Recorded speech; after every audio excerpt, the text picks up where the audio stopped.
I think there comes a point in life when silence starts to speak louder than any conversation. And I'm not talking about the kind of silence you hear when the television is off or when the house is empty. It's a different kind. A silence that comes from within. It feels like it's looking at you, waiting patiently for you to finally stop running. I've been living in this silence for some time now, and today, as the sky slowly brightened behind the cornfield, I found myself looking into my coffee cup as if it were a mirror. I'm not sure what I expected to see, but I saw it. I saw what was left. I saw what was missing. I saw everything I pushed away for years, afraid to face. And I saw a truth I kept hidden for so long that it became part of the furniture, part of the house, a habit. Maybe it even became an inheritance. I don't know.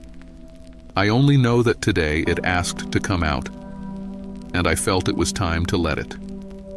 The truth is, I grew up in a house where emotion was a synonym for weakness. My father, Charles Boone, was a man of the land, hard, disciplined, the kind who woke up before the sun and came home long after it had set. He was a man of few words who taught us with a look that said more than any sermon. We knew we were wrong before he even opened his mouth. He never told me he loved me, but he also never let us want for anything. And that was how he thought you showed love, by providing. My mother, Ruth, was one of those women who loved in silence. She always put a warm plate on the table, left a folded blanket at the foot of the bed, and made the sign of the cross on our foreheads without saying a word. That was her way. She spoke through her gestures and her care, but never with her voice. I grew up thinking that was what it meant to be a family. You provide, you care, but you don't speak. You don't open up. You don't show yourself. So when I grew up, when I became a man, a husband, a father, I simply repeated what I had learned. I married Margaret in 1978. She was a woman completely different from what I was used to. She was light. She laughed out loud. She liked to talk while looking you in the eye. She called you by name, and she'd touch your arm when she wanted to be heard. Margaret was the kind of person whose love occupied the whole house. But even with all of that, even with all that open love, I couldn't break the mold. I kept believing that loving someone meant just being there, physically. Putting food on the table, paying the bills, keeping the roof sturdy. I kept believing that presence was enough just by existing, and that if I worked hard enough, if I provided everything, then everything was fine. We built this house with our own hands, brick by brick. I remember the day I hung the last shingle on the shed. Margaret brought me a glass of lemonade and said, "You should cherish this moment more." And I, with my shirt soaked in sweat and my head full of bills, replied, "I have more important things to deal with right now." And that's how I went through life, always thinking the good moments would wait for me to finish everything else, as if happiness had patience, as if the people we love don't get tired of waiting. When Thomas was born, it was like the world stopped for a second. That tiny, fragile boy sleeping on my chest. I swore I would do everything for him, and I did. But I did it my way. I worked double shifts, took any job I could find, wanting to give him everything I never had. When he got sick as a young boy, I thought the right thing to do was work harder to keep us afloat. And maybe it was. But today, looking back, I wonder if he wouldn't have preferred me to hold his hand firmly, rather than holding more tools. Then Emily came along, full of life, full of color, wanting to play, wanting to talk. And I was always saying, "Not now, sweetheart. Daddy's tired." Or, "I'll be right back. I just need to finish this."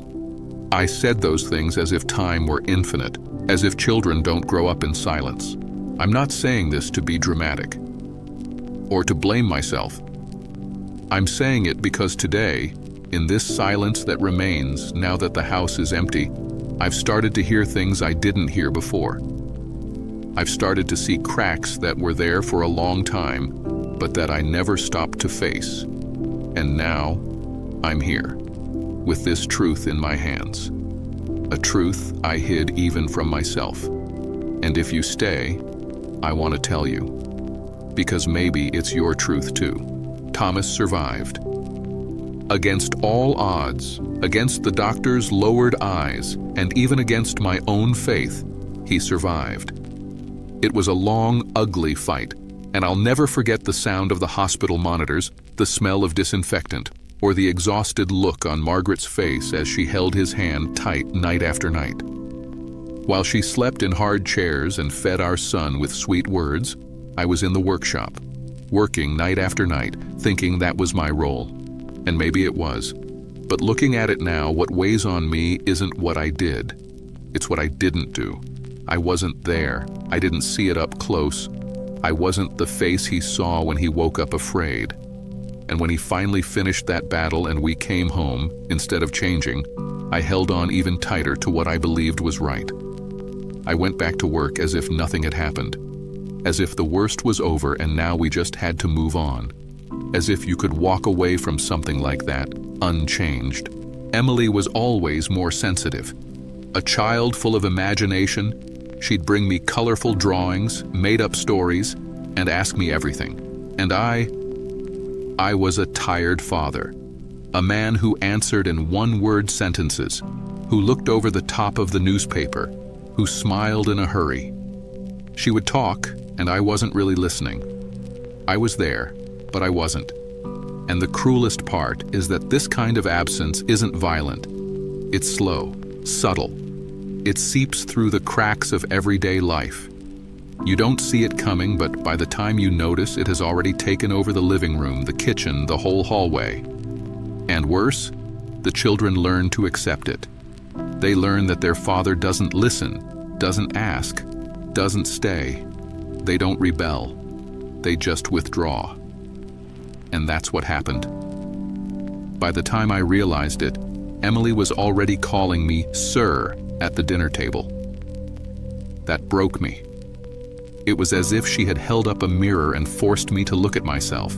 There, in front of me, was the distance I had built myself. Margaret saw everything. She saw the crack growing and tried to show me, never harshly. She was never one for confrontation, but she was firm.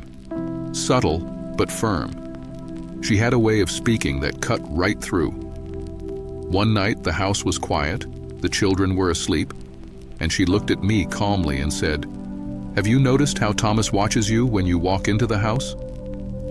I remember it to this day. I pretended I didn't hear. I kept fiddling with my toolbox, looking for an excuse not to answer.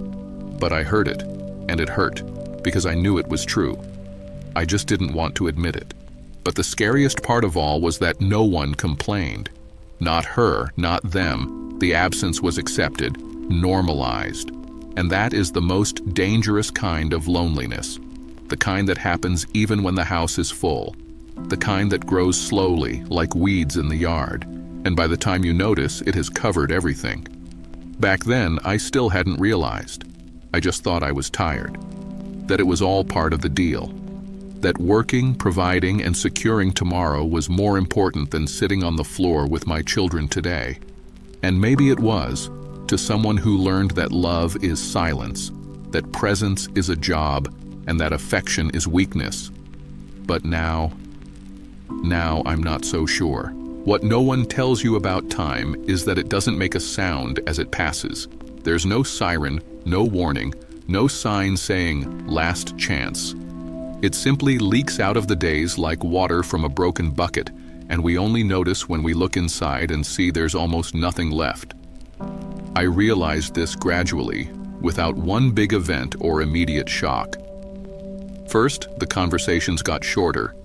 Then the phone calls started getting further apart.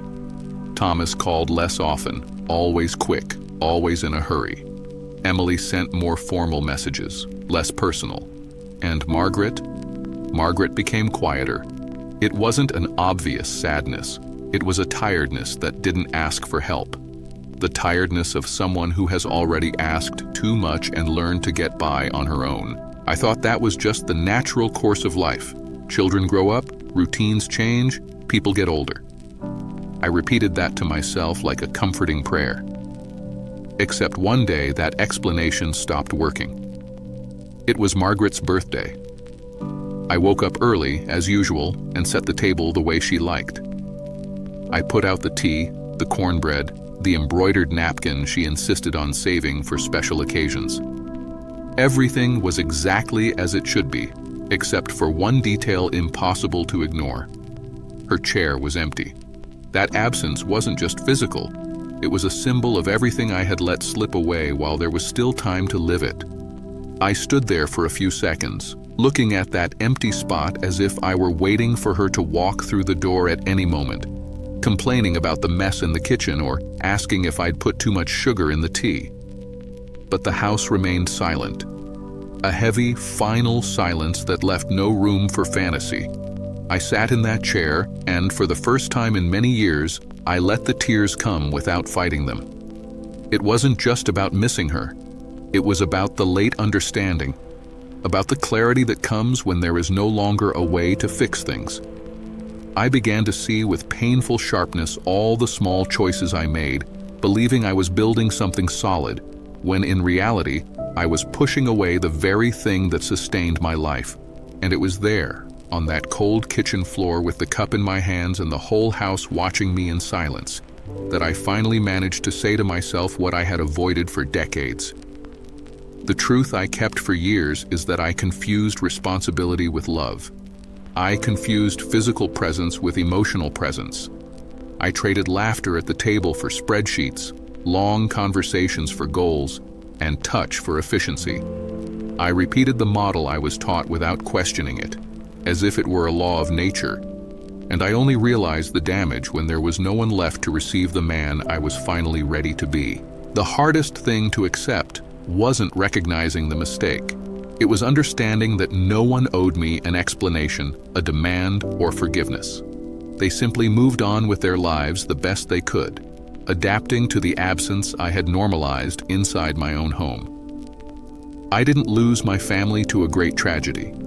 I lost them slowly, in small daily absences, in accumulated silences, in gestures that never happened. And that, perhaps, is the cruelest form of loss, because it leaves no visible marks, only a void that grows until it occupies everything. In that moment, I understood that it was no longer possible to keep pretending I had only been a hardworking and dedicated man. I had also been a distant, closed-off, emotionally unavailable man. A man who loved the way he was taught, but who didn't have the courage to learn a new way while there was still time. And this realization didn't come as a shout. It came as a quiet weight, almost respectful, that sat down beside me and said, "Now you know." Today I understand that life doesn't teach us through explanations. It teaches through absence, through the echo that remains when a voice is no longer there, through the empty spot on the sofa where someone used to sit, through the memory of a touch that never came. And the truth I kept for so long, the same one that made me swallow my tears, harden my heart, and push forward like a machine, it's here now, right in front of me. And maybe it never truly carried weight until the day the house went silent, until the day I spent more time remembering than living. And if there is one thing I can say clearly, it's that no one goes back in time to sit at the dinner table more often. No one goes back in time to respond with more kindness. Time does not forgive distractions. It moves forward, even when you are still stuck in the past. My children are good people. They don't blame me. They never pointed a finger. They never threw anything in my face. But I see it in their eyes. That spark that existed when they were little has a different tone today. It's respect, yes. It's affection. But it lacks that lightness of someone who felt completely seen. And I carry that with me. Not as a paralyzing guilt, but as a constant reminder. Loving is more than giving your time. It is being whole. It is taking off the armor we inherited from our parents and saying, "I love you," even if your voice shakes. It is holding a hand even when you don't know what to say. It is listening with your heart even when your body is tired. If I could go back and say one thing to my younger self, full of goals and bills to pay, I would say, you already have everything. You just haven't realized it yet. Margaret passed away 3 winters ago. It was peaceful, like everything she did. No drama, no fuss. And it was there, in that last breath that I held with my own fingers, that I understood what really mattered. It wasn't the house we built. It wasn't the furniture we chose. It was the smell of her coffee on cold mornings. It was the sound of Emily's laughter in the yard. It was the way Thomas looked at me when I hit the nail perfectly with a single strike. It was all the things that seemed small but added together were what made me who I was. Today, when I sit on the porch and listen to the wind passing through the trees, I close my eyes and let those memories visit me. They don't hurt me anymore, but they remind me of the price of not paying attention when there was still time. If you've made it this far, listening to me tell this story, I want to ask you one thing. Don't wait for the house to be empty to realize the value of those around you. Don't wait for absence to understand what presence was. Go and call whoever matters. Sit beside them. Listen without rushing. Ask for forgiveness if you need to. Say you love them, even if it feels silly. Because time waits for no one, and it doesn't give warnings. It just goes. And all that remains is what we truly gave of ourselves. And if you felt that this touched you in some way, if something inside you went quiet while you listened, maybe this story is yours too. And if it is, share it with someone who needs to hear it. Not for me, but for those who can still choose differently. And if you'd like, leave a comment here. Tell me, what is the truth you've kept for years? Sometimes, letting it out is the first step to freeing what's been trapped inside. And I promise, I read them all. Because even if this house is only silence today, every word from you makes me feel that there is still life echoing through here.